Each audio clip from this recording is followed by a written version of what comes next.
yang telah disampaikan oleh Ibu Profesor Dr. Hajah Heni Nuraini SIMH dengan asisten dosennya Bapak Dr. Muhammad Rendi Aridhayani SIMH mengenai sifat melawan hukum.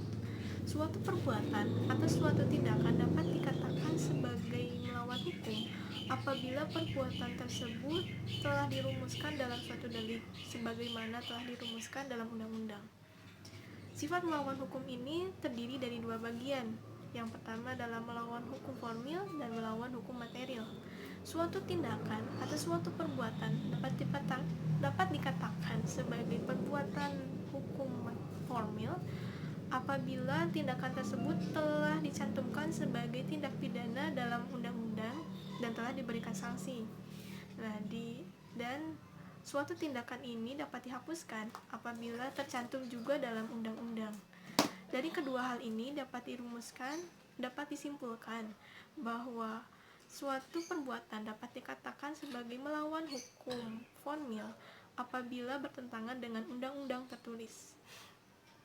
Yang kedua adalah melawan hukum material. Suatu tindakan dapat dikatakan sebagai melawan hukum material apabila tindakan tersebut tercantum dalam undang-undang sebagai tindak pidana dan diberikan sanksi.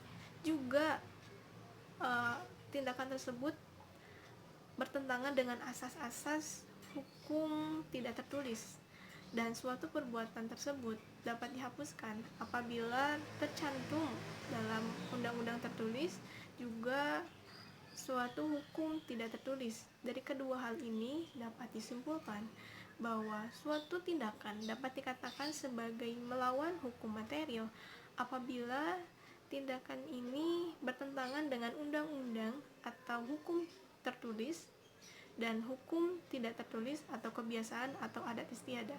Sekian yang dapat saya sampaikan. Mohon maaf bila terdapat kesalahan. Terima kasih. Wassalamualaikum warahmatullahi wabarakatuh.